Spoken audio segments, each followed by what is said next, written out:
Dadako na po tayo sa pag-aaral ng Word. Kanya hiling kong kunin nyo na inyong mga Biblia, notebook at ballpen upang maging mabunga yung ating pag-aaral.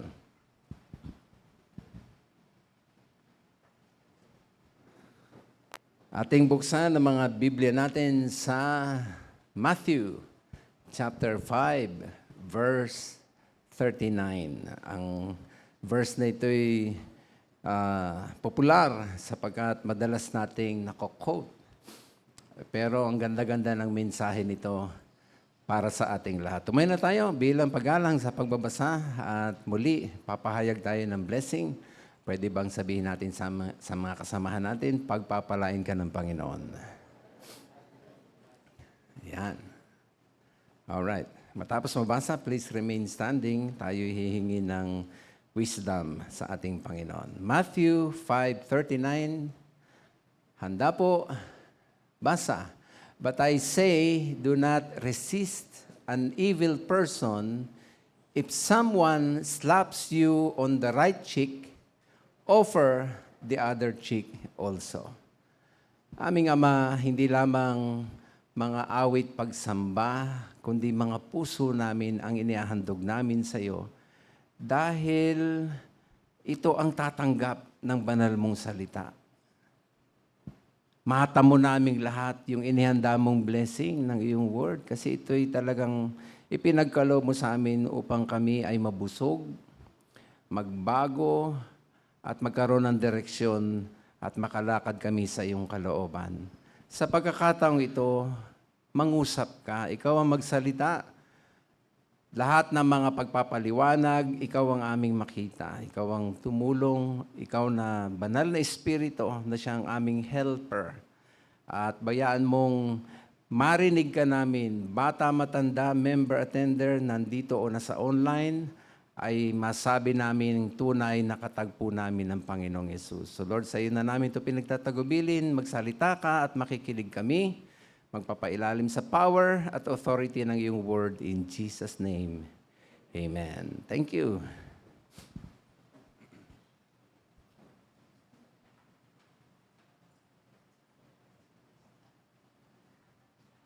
Bago po sa ating paksa, pahintulot po ninyong tanungin ko po muna kayo at sagutin ninyo sa inyong sarili. Ano po sa palagay ninyo, merong pagkapare-parehas na nakikita sa mga road rage, sa bangayan o sagutan ng mga miyembro ng majority at minority sa Senado, sa walang katapusang pukulan, no? Batuhan ng mga salita ng mga nag-aaway na magkapitbahay, mag-asawa, magkaibigan, magkapatid, magkatrabaho, magkaiba ng partido na sinasalihan. Ano sa palagay nyo sa mga ito na meron silang pagkapare-pareho ng gusto na mangyayari sa kanilang conflict? Nakuha niyo yung tanong ko? Nandiyan pa kayo? Alright. Alam niyo kung ano? Lahat gusto manalo. Tama ba? Bakit nag-aaway yung dalawang nag-road rage? Ay gusto patunayan ng isa na siya yung tama. Siya din, gusto niya patunayan, siya yung tama. Yan. Tanggapin po natin o hindi, lahat po tayo merong ganyang sin nature. Gusto natin makaretaliate. Gusto natin o feel natin, lugi tayo pag hindi tayo nakasagot. Siya yung huli, dapat ako yung huli magsasalita. Yun ang pakiramdam natin. Nature natin, dahil sa kasalanang namana natin, yung ipadadama natin sa kapwa yung pain na ginawa sa atin. Agree? Yan, nandyan na kayo. Minsan pa nga, mas worse pa yung binabalik natin sa ating kapwa. Punayin ninyo yung mga bata. Sa isang batok ng kalaro, ilang batok ay igaganti? 2. ay dahil dalawa, isa lang yung naramdaman, isa lang yung ibinatok niya, tapos dalawa yung tinanggap niya, ay siyempre, gaganti uli siya. Ilan na igaganti niya? 3 na. Maniwala kayo, walang katapusan yan. Ay wag po natin sabihin na mga bata lang yan kasi sin nature po ng tao ang tawag dyan. May kasalanang nanahan sa atin na yun ang pulso na natin. No? Pag may gumawa ng hindi natin nagustuhan, nagre-retaliate po tayo. Sabi mo sa iyong katabi, ingat tayo. No wonder talagang sasabihin ng Lord sa atin na huwag tayong gaganti. Sinabi ng Lord yan. Alam niyo ba yun? Vengeance is mine, saith the Lord. Kanya ang paghihiganti, hindi atin. Alam kasi ni Lord na kapag gumanti tayo, hindi fair. Ibang-iba ang panukat natin sa pagganti. Iba ang panukat ni Lord. Si Lord ang perfect referee. Amen? Siya magaling na scorer. At lalong siya nakakakita kung sino yung tama. Ayan. Kanya ko po yan binabanggit, mga minamahal. Ay ipahintulot po ninyong i-show ko sa inyo ang isang video tungkol dito sa young cyclist na kinilala, pinuri sa online sa kanyang pagiging kalmado at hindi paghihiganti. Napanood niyo ba yan sa social media? Viral po yan. Pero pasensya na po sa mga nasa online kasi hindi ko ma-play video na naka-live stream dahil baka tayo puputulin ng Facebook sapagkat mayroong ganyang palisiya na pag may iba ang may-ari, hindi mo basta-basta pwede i-play. So sa live stream, ka-cut off kayo sandali dito, hindi nyo makikita, hindi nyo marinig, kami lang ho dito. Pasensya na po ha. Punta na kasi kayo dito eh. Yan ang disadvantage pag wala kayo dito. Okay, anyway, huwag kayo aalis ha, kasi gusto ko lang makita dito yung punto ko na bakit magandang mapanood natin ang video na ito. Naka-ready na ba tayo? Okay, so i-off na lang sa live streaming ha. Ito na.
Nag-viral po at hinangaan ng marami dahil sa ipinakita ng isang siklista na sa kabila na siya ay binubuli, pinanatili niya yung self-control at never siya nag-retaliate. Nakita niyo ba yung paano niya pinipigil ang kanyang sarili? Alam niyo sa interview, ito ang sabi niya, quote, "Hinayaan ko na lang, inintindi ko, kasi 14 years old siya, 19 years old na ako. Ang taas ng gap, ng age gap namin, pero kahit same age kami, or mas matanda ako, iintindihin ko pa rin po. Kasi alam ko sa sarili ko na hindi ko naman talaga ginawa yung bagay na yon o sinabi yon na sinasabi niya na minura ko daw siya.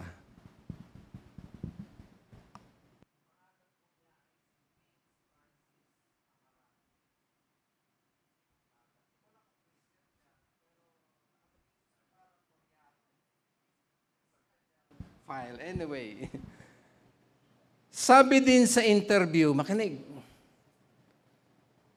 beginner daw siya ng kickboxing at saka eskrima.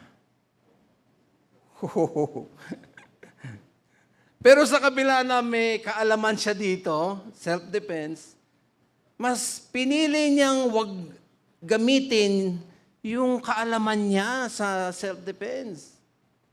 No? Or umang-attack. Kahit ba siya inaabuso. Alam nyo, impact. Maraming natuwa, maraming humanga, kanya nga nag-viral yung video. Maraming na-inspire, maraming nag-bless sa kanya. I mean, literal hinanap siya ng maraming tao. Ang daming video kumakalat na binibless siya. Ito ang ilang comment tungkol sa nakita sa kanyang pagiging kalmado sa kabila na inaabuso na siya. Sabi nung isang nag-comment, "Salute to you. Maging modelo ng kagandahang asal. May pag-asa pa ang ating bansa kung may mga katulad kang disiplinado at pasensyoso. Congrats to your parents who raised such a son." Totoo naman, di ba?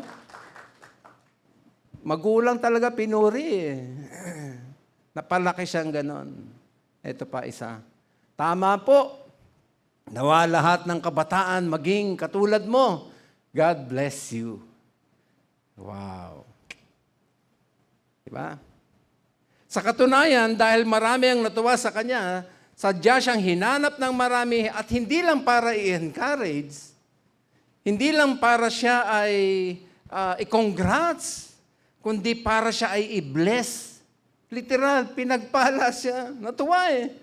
Ang dami nagbigay ng mga kailangan ng isang siklista tulad ng gloves, short, helmet, yung iba pera. Inaabot talaga, pinapakita. 1,000, 2,000. Amazing. Grabe, buong Pilipinas natuwa. O baka pati sa abroad. Notice yung mga comment pa. Dapat nire-reward ka. Pero sa dami ng humanga sa'yo, priceless din na reward yun. Dahil magandang ehemplo ka sa mga kabataan, mabuhay ka. Pwede ba palakpakan natin si Lord? Ganda, no? Ito pa, dumami tuloy ang blessing basta laging mabait at kalmado. Oh, di ba? Ito pa. A kind heart is always rewarded with blessing. Na-attract ako dito sa isang comment na gusto kong punahin po ninyo. Ang sabi kasi ito ay, ang liit, hindi ko mabasa. Ayan. Viral na cyclist na sinuntok. Not all heroes throw punches. Sometimes the strongest person in the room is the one who chooses not to fight back. Because true strength is not proving you can hurt someone. True strength is, pwede ba basahin natin? Go. Proving you can control yourself when you have very reason to retaliate. Wow. Saka ko naalala yung text natin.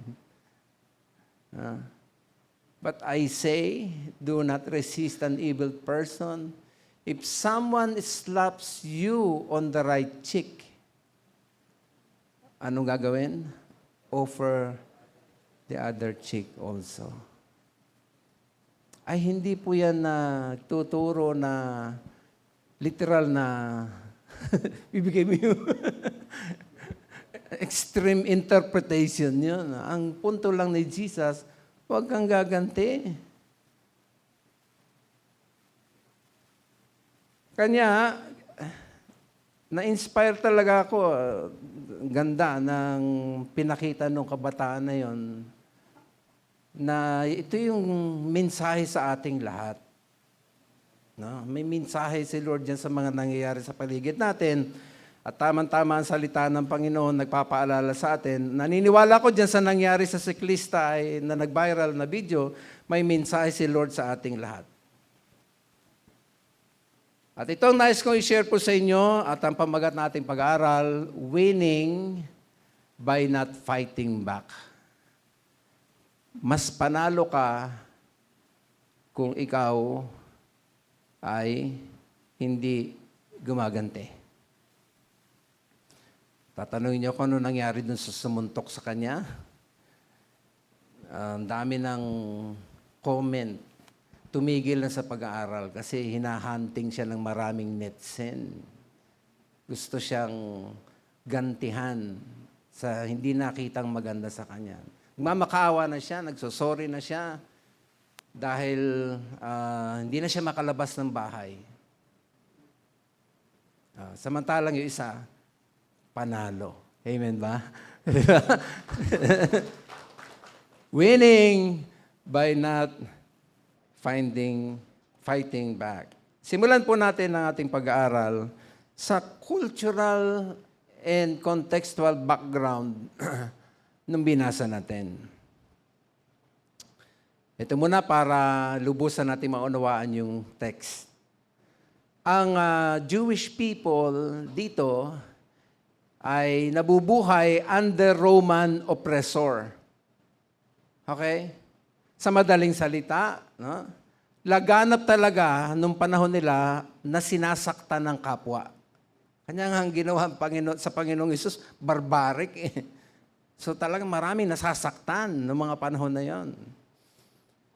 Ang mga religious leader, lalo na ang mga Pariseo noong time ni Jesus, ay kinilala bilang mga expert wika sa pag-interpret at pag-reinterpret ng laws para maging madali wikang sundin ang laws na isinulat ni Moses. Ang problema, nandiyan pa kayo? Ang problema, gumagawa na sila ng mga layers. Isang page dinadagdagan ng layer.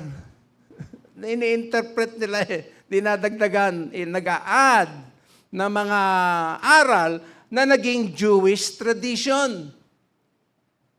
Kanya mistulang nagiging pagpapakita o palabas lamang ang pagsunod sa law sa halip na ito'y papamuhay. Naalala nyo sa Matthew 6, pinaalalahanan ni Jesus sa mga disciples, sabi, huwag kayong tutulad sa mga Pariseo. Kung sila'y manalangit magayuno, ginagawa lamang nila yan bilang palabas lamang. Naalala nyo yun sa Matthew 6? Huwag daw gayahin. Puro pagpapakitang tao lamang ginagawa nila. Kanya sabi ni Jesus, sila'y mga hypocrites. Galing sa salitang Griego na ibig sabihin ay actor.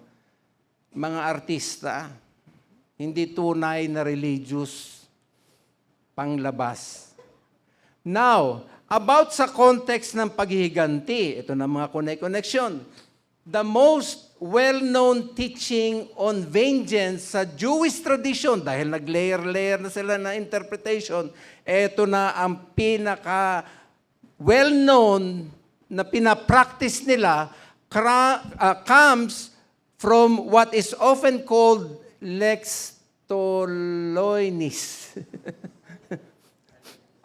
Talionis. Na ibig sabihin ay the law of equal retaliation. Oh, makinig. Huwag niyo palampas to. Na nagsasabing, if anyone injures his neighborhood, whatever he has done is to be done to him. Fracture for fracture, eye for eye, tooth for tooth.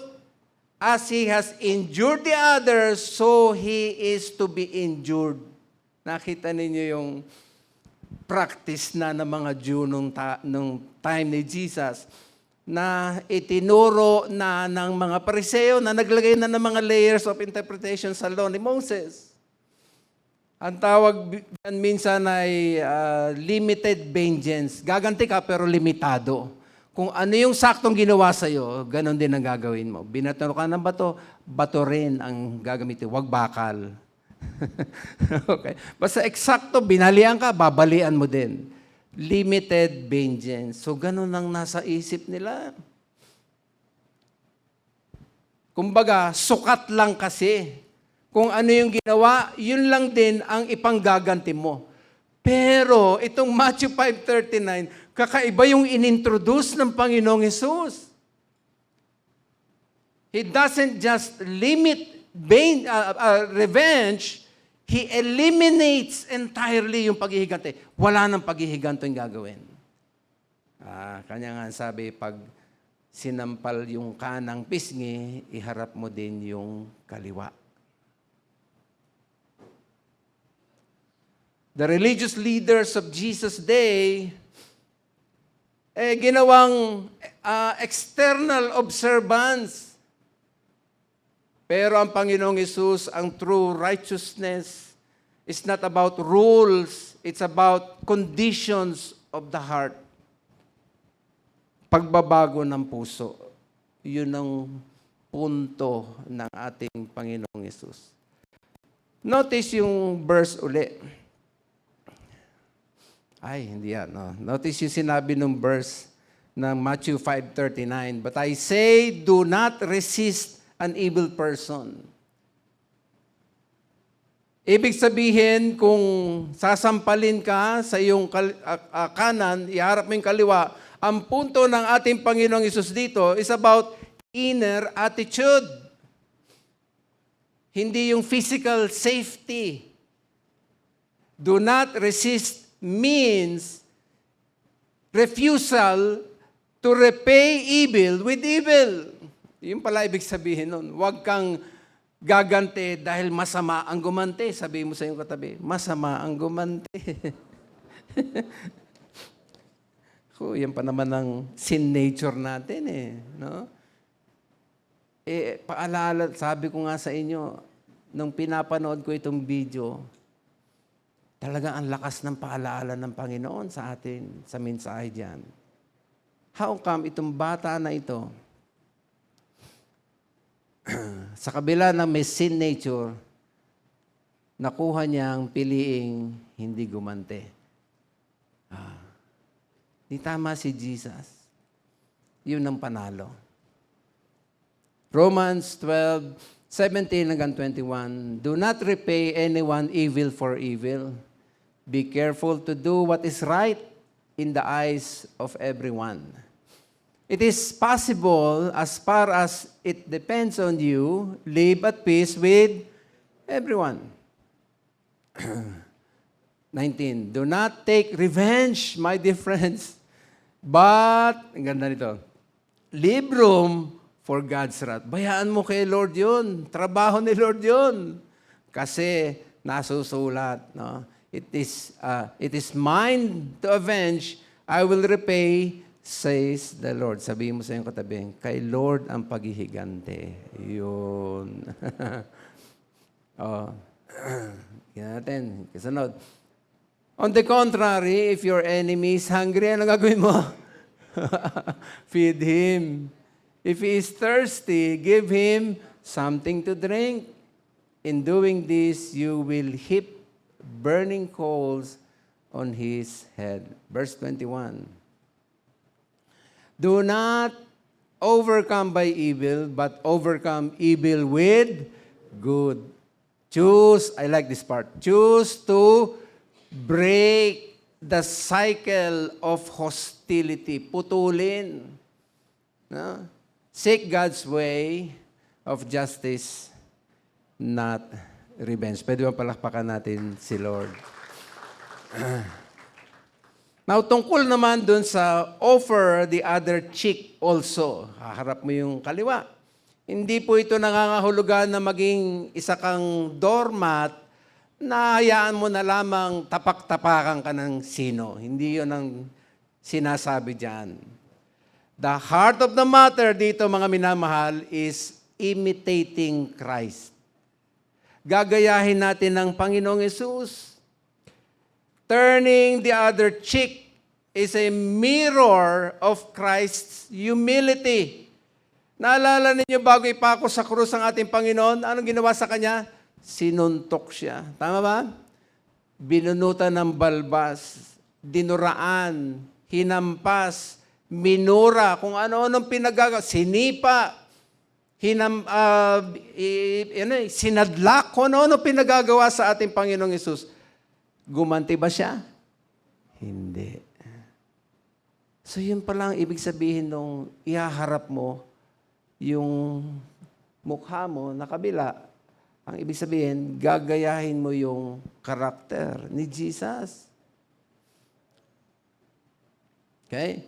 No wonder, sa Philippians 2, pag binasa ninyo, anong sabi ni Paul?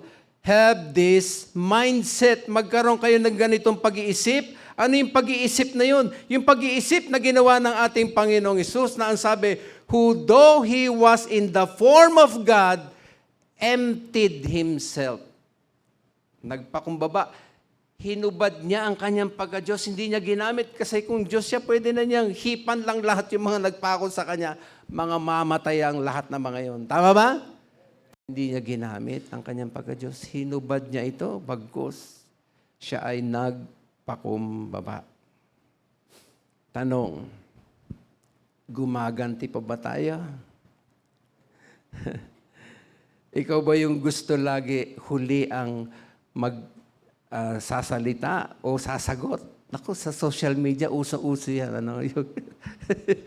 Pag may sinabi, hindi pa patalo, may isasagot. At siyempre, pag may sinagot, hindi pa patalo, may isasagot na naman. Walang katapusan na retaliation. Sabi mo sa inyo tabi, ingat. Sa atin to, mga minamahal, mensahe ni Lord sa ating lahat to. Nature natin yun eh. Sin nature na gusto natin, magre-retaliate. Huh? Pero si Jesus, ang ganda. Hindi niya ginawa ang paghihiganti. Gusto mo ba yung lagi mong pinapatunayan na ikaw yung tama? Alam nyo, this teaching is about power. Okay? But not the kind of power na ipinapakita ng world. Kasi sa world, pag sinaktan ka, ang power, mas malakas yung igaganti mo. Yun ang world. Pero yung power na pinapakita ni Jesus dito, entirely different. Kasi hindi ka gaganti. This is the most powerful action na pwede nating gamitin sapagkat ito'y ibinigay na ng Lord sa atin. Yang salita na yan matagal na ibinigay ng Lord na kung saan, kung bakit may pinahintulot siyang may nakita nagbabiral para sabihin sa atin na ang mensahe ng Panginoon, yun, nakikita doon sa bata na yon. Hindi siya gumaganti. Kasi yun yung panalo. Pwede ba palakpakan natin si Lord? Huwag tayong bababa sa level ng ating kaaway. Bumaba tayo sa level ng ating Panginoong Jesucristo. Amen? Ano ang dapat nating matutunan sa Matthew 5:39? May 3 puntos lang po ako quick na gusto i-share sa inyo para tumatak na sa atin. Ito yung magpaalaala. Palagi at magpalakas na, wag na lang ako gaganti. Ang ganda kasi pag nakita niyo yung magiging resulta pag hindi tayo gaganti. Dito tayo mananalo. Number 1, sulat nyo. Non-retaliation breaks the cycle of evil. Yung hindi ka nagaganti, hindi ka nasasagot, hindi ka na gagawa ng pagpapatunay na gusto mong patunay na ikaw pa yung on top, ikaw yung tama. Tignan nyo. Alam nyo kung anong mga mangyayari. Ang retaliation, mga minamahal, nagkikreate lang yan ng endless loop. Hurt, nanganganak lang uli ng hurt. Alam nyo ba yun? One wrong leads to another. But what Jesus is proposing sa atin, mga minamahal, napakaganda, radical, kakaiba. Kasi sinasabihan tayo, refuse natin ipasa yung sakit. Kasi pagka tayo nasaktan, no, tapos hindi ka gumante, binibreak mo yung cycle. At dapat makita ng Panginoon sa ating lahat yan. Sabi mo sa iyong katabi, huwag na tayong gumante. When someone hurts us, mga minamahal, ang ating puso't isip agad ay justice. We want them feel what they felt. At yung pain, gusto natin paramdam din sa kanila. At gusto natin pa-realize yung damage na nakreate sa atin. Pero gusto kong maintindihan natin na pagka nag-retaliate ka, hindi siya magbibigay ng healing. Retaliation never brings healing. Sa halip, lalo pang magtutuloy ang sugat sa isa't isa. Isipin nyo ito. Nandiyan pa kayo? Halimbawang sinaktan ka, o may salita, nasaktan ka. Tapos, binalikan mo din ng masakit na salita. Tanong, ano nangyari? Nawala ba yung hurt? Ba't di ka sumasagot? Nawala ba yung hurt? Hindi. Sa halip, hindi lang isang nasaktan, dalawa pa kayo nasaktan. Tama ba? O, lalo lang yan mag-iikot, dadami na babalik. Vengeance cycle is like a chain reaction. Okay? Kapag ka nag-strike ang isa at nag-retaliate yung isa, babalik yan. Cycle lang yan. Ulit ng ulit. Hindi yan matatapos. Walang katapusang sakitan. Nakakalungkot nga kahit taon na. Sabi ko, taon na, nagkakasakitan pa. Parang minsan nga, pag nag-uusap kaming may bahay na pagkukwentuhan namin, siyempre alam niyo naman sa pamilya, dahil minsan yung hindi naintindihan ng ano sa Panginoon, relasyon sa Panginoon at mga salita ng Panginoon, taon na, sige pa rin. Gusto pa rin sakta ng isa't isa. Sabi ko nga, matatanda na tayo, ba't gagawin pa yan? Wala na ba tayo pinagkatandaan? Piliing manalo sa pamamagitan ng hindi ka gagante. Amen? Pwede mapalakpakan natin si Lord? May nagtanong sa akin, di ba mahirap yan, Pastor? Gusto kong maging tapat sa inyo, yung teachings ni Jesus na yan ay hindi madali. Ay kasi nga, nature may sin nature tayo na talagang gustong-gusto natin maka-fight back. Gusto natin maipaglaban yung ating karapatan. Gusto natin makatayo tayo para sa ating mga paa. Pero hindi natin nare-realize ito hindi naman iuutos ng ating Panginoon na hindi natin kaya. Amen ba? Walang sasabihin si Lord ng hindi. Yun nga, hindi ko alam kung believer o unbeliever yun Pero nagawa niya, 19 years old. So, kayang gawin. Ang kailangan, desisyon, kasi para maputol yung sakit, hindi mapuputol hanggat hindi tayo titigil. Cycle po yan. Babalik ng babalik. Pagka meron ka na naman sila, may babalik na naman. Walang katapusan. Huwag ka nalang sumagot. Tapusin mo na. Bigay mo na sa banal na dugo ng Panginoon. Tapos ang istorya. Pwede ba palakpakan natin si Lord dyan? Ganun lang ho kasimple yan. Ito ay pinamuhay ng ating Panginoong Jesucristo. Hindi lamang niya basta sinabi. Nung siya'y paluin, saktan, kung ano nung pinagagagawa sa kanya, he didn't fight back. Ibig lamang sabihin, lalo na nung nandun siya sa krus, ay pinutol na niya yung hurt. Anong sabi niya nung nakapako siya? Father, forgive them, for they know not what they do. Sa madaling salita, para sinasabi ni Jesus, Ama, huwag ka nang magalit. Putulin yung dugo. Putulin na yung judgment na mangyayari.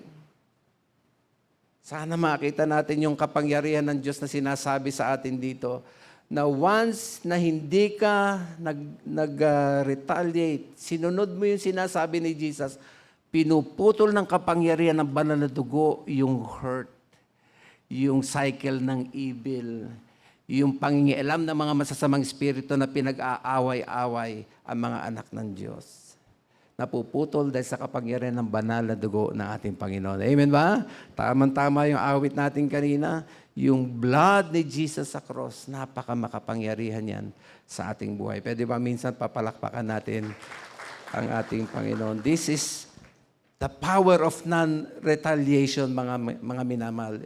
It is not the absence of strength. It is the presence of something greater. Saka papasok ang kapangyarihan ng Diyos. No? Pag pinili mo yung daan na yung pathway ni Jesus, yung paraan niya, inimitate mo yung paraan ni Jesus, saka gagana ang kapangyarihan ng Diyos sa iyong buhay. Maluluwalhati pa ang ating Panginoon. Sabi mo sa katabi, huwag na tayong gumante. Okay? Number 2, ito magandang dapat natin ma-realize. Hindi lamang nagpuputol na yan ng cycle ng evil sa buhay natin. Non-retaliation, listen, opens the door for transformation. Okay? Ito yung magandang parte na dapat natin ma-realize. When we refuse to retaliate, nagbubukas ka ng magandang pintuan, something na hindi mo ina-expect pero napakaganda. Okay? Naranasan ko na maraming beses yan. You leave room una sa pagsisisi. Alright? Pangalawa, you leave room sa reconciliation. At hindi lang yan, na ipapahayag sa iyong buhay ang divine love ng ating Panginoong Hesukristo. Pwede ba palakpakan natin uli si Lord? Kasi yan ang heart ng gospel. Sabi ko nga doon sa cross, doon na pinutol ng ating Lord ang lahat ng bagay na nagpapahamak sa ating buhay. So yung hindi ka magpatawad, living gospel, yung hindi ka gaganti pala, ay living gospel. Yung hindi pagpapatawad, hindi gospel yun. Okay? Ang core ng teaching ni Jesus dito is about love. Hindi sentimental love, hindi warm feeling, kundi sacrificial love. Imagine mo, no? Ang bigat sa loob, sabi nga sa inyo, hindi madali. Ang bigat sa loob, pero pipiliin mo. It's a sacrificial love. It's the gospel of Jesus. Nag-sacrifice, naghirap siya doon. Yung nangyayari sa iyo, sinasacrifice mo yung gusto ng laman na gumante. Babasagin mo yun, dudurugin mo yun. Sacrificial love, yung divine love yun. Pag-ibig na ng Diyos ang gumagana sa iyo. Pwede ba palakpakan natin si Lord yan? Sana yan ang makita ng bawat isa. The kind of love na pag ginalawan mo at pinili mo, ay makikita sa iyo ang divine love ng ating Panginoon. Matthew 5:43 hanggang 45 ay nagsasabing, you have heard that it was said, love your neighbor and hate your enemy. Ayun ang mga utos ng ng mga Pariseo, kung ano-ano layer ng mga tinuro nila. Pero si Jesus, but I tell you, ano sabi? Love your enemies and pray for those who persecute you. Radical, di ba? Kakaiba. Hindi sinasabi ng Lord na mamahalin mo lang yung kaibigan, kundi maging yung hindi mo kaibigan at yung ayaw kang maging kaibigan. Yan ang turo ng ating Panginoon. Bakit? Kasi yan ang ginawa ng ating Diyos, ng ating Panginoong Yesus. Imagine, sabi ng Bible, ang Diyos nagpapadala ng ulan hindi lamang sa righteous, kundi sa mga unrighteous din. Mahal din ng Diyos ang mga unrighteous. Pinakita ng Diyos yung ganyang uri ng karakter, kahit ba hindi deserving yung tatanggap, pero pinapakita niya bilang example sa atin na tayo ay gusto i-transform ng Lord bilang mga anak niya, makita ng sanglibutan. Alam nyo, may palagay ako Christian yung bata na yun.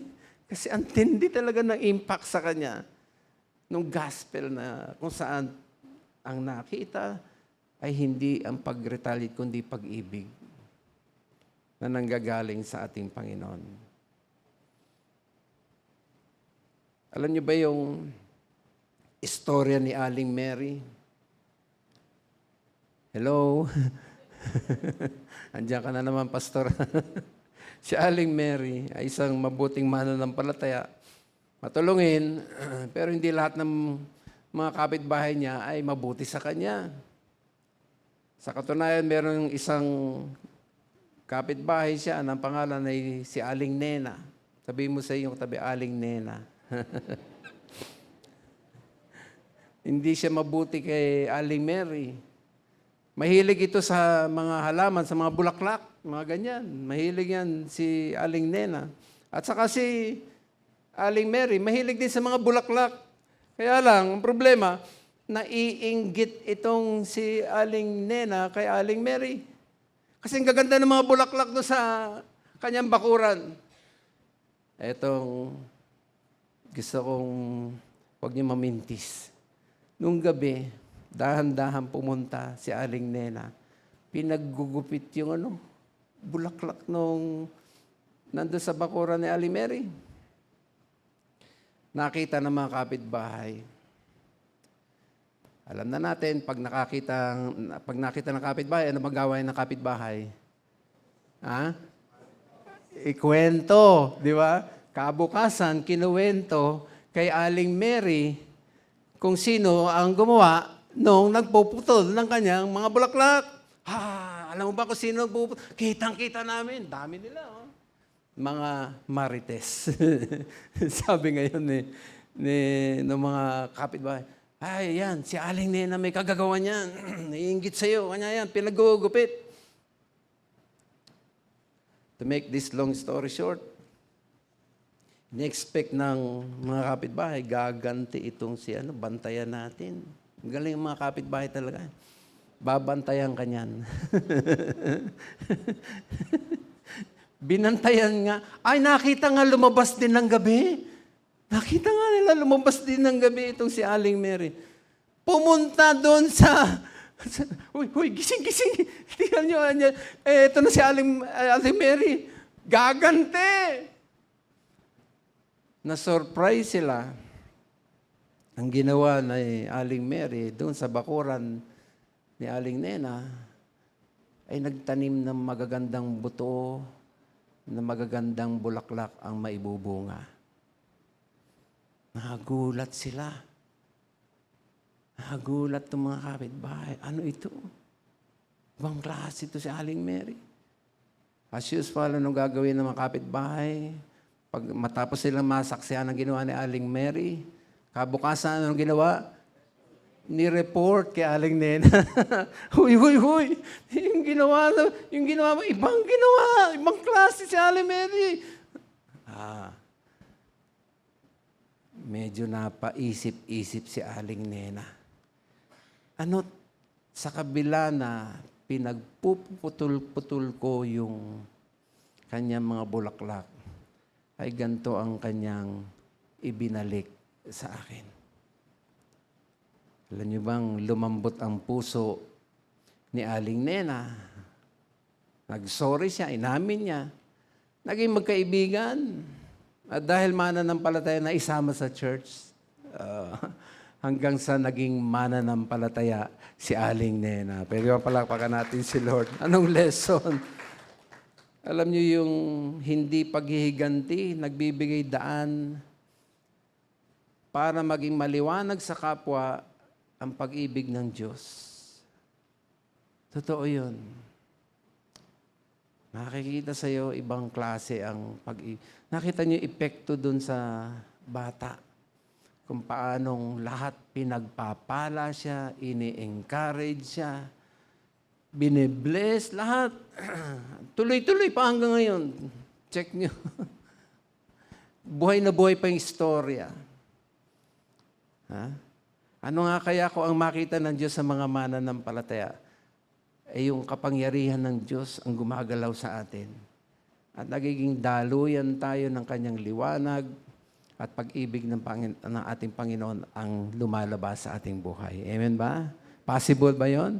Yes, yes. And last, mga kapatid, non-retaliation demonstrate a different kind of power.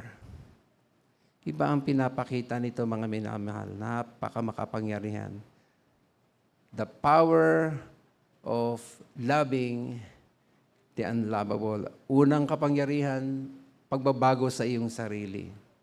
Kasi nga by nature, gusto natin gumante.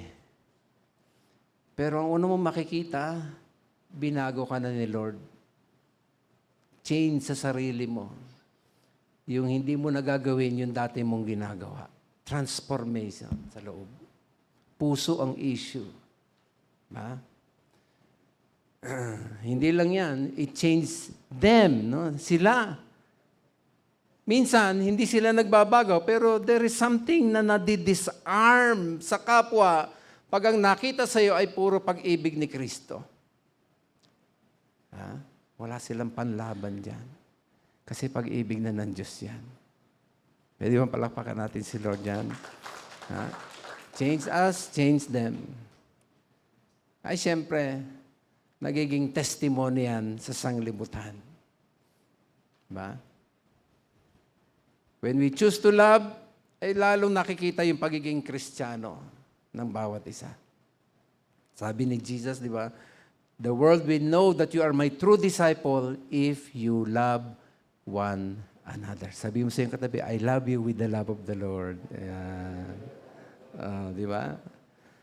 Higit sa lahat, dito na ako magtatapos, it brings God's glory. When we love, no, as God loves, God is honored. Kung ako tatanungin nyo, tuwan-tuwa ang Panginoon Diyos dun sa bata. Kasi yun yung sinasabi niya. Tuwan-tuwa ang Diyos sa nakita dun sa bata na yun. Kung paano akong nabe-bless. Hindi ko alam kung Christian siya. Bless na bless ako. Kasi yun yung sinasabi mismo ng ating Panginoong Jesucristo. Nagde-demonstrate ng kaluwalhatian ng ating Panginoon. Tumayo na tayong lahat. Samahan po ninyo ako sa pananalangin. Let's pray. Salamat, salamat, O God, sa aming simpleng pag-aaral. Pero ang gandang paalaala kasi talaga naman, hindi naman lihim sa iyo na maliit, malaki. Pero kita mo na gusto namin i-prove kami yung tama. Gusto namin we're on top. Kami yung gusto namin na huli ang sagot. Gumaganti. Forgive us. Forgive us, Lord, kung may bahagi sa aming buhay na ito ang nakita mo. Pero salamat kasi ito yung magandang pagkakataong paalalahanan muli kami na hindi tama ang gumaganti. Dapat ibinibigay ito sa iyo at hinahayaan ka ang gagalaw kasi nandun ang panalong buhay Kristiyano. Nandun ang panalong buhay Kristiyano. Salamat. Thank you, Jesus. Patuloy lamang tayo sa ating sa presensya ng Panginoon at ilihan kong awitin sa atin ng ating worship leader yung kinanta po natin kanina. Come on, church, let's sing it again from the verse 1. What can wash away my sin? Nothing but the blood of Jesus. What can make me whole again? Nothing but the blood of Jesus. Oh,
Lord, kami magpapatuloy sa iyong presensya. Bago kami magpatuloy sa awit, ibubukas ko ang pagkakataon, Ama, para kami makalapit sa iyo at idulog sa iyo ang aming mga buhay. Kasi ang tunay na panalo ay yung sumusunod sa iyong salita.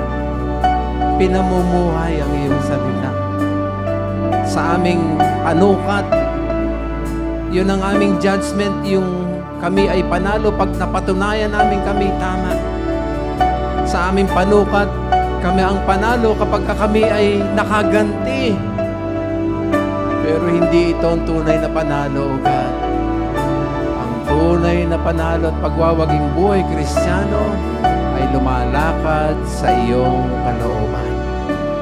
Marahil kanya itong mensahe ng Panginoon kasi gusto niya i-deal yung ating mga puso at gusto niyong kausapin si Lord. Halika kayo, sama-sama tayong bigyan na natin ang buhay natin sa Kanya. Surrender natin muli ang ating buhay. O kung meron kang gustong dalhin sa Kanya, problema, pangangailangan, healing, ano man na gusto niyong ilapit sa Lord, halika kayo, sama-sama tayong dumulog sa Kanyang presensya. Minsan pa awitin sa atin itong awit na itong Precious Blood ni Jesus. At sa inyo gusto lumapit sa Lord, makiran lang kayo, lapit lang, magmanalangin tayo. Okay? Amen. Yes. Sige po.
Panginoon, sinabi ng iyong salita, the word is the light unto my feet and the lamp unto my path. Sa magulo, madilim na sanglibutan na aming paglakad na kami nadadapa, ay bayaan mong salita mong itong magbigay liwanag na para tama na ang aming lakad sa iyo. Salamat sa pagkakataong binibigay mo sa amin para minsan ba'y makalapit sa iyo. Maingin ang tawad kung ano yung mga dapat maingin ang tawad. May panalangin, may dulog sa iyo, mga pangangailangan, mga bigati, may bigay sa iyong paanan. Lahat ng ito, Lord, ay ino-offer na namin sa iyo. Ang mga handog na buhay ay maging mabangong sa iyong pagsamba, maging karampatang pagsamba sa iyong dakilang pangalan. Salamat po. Salamat at ikaw maluwalhati sa handog na buhay na ito. In Jesus' name.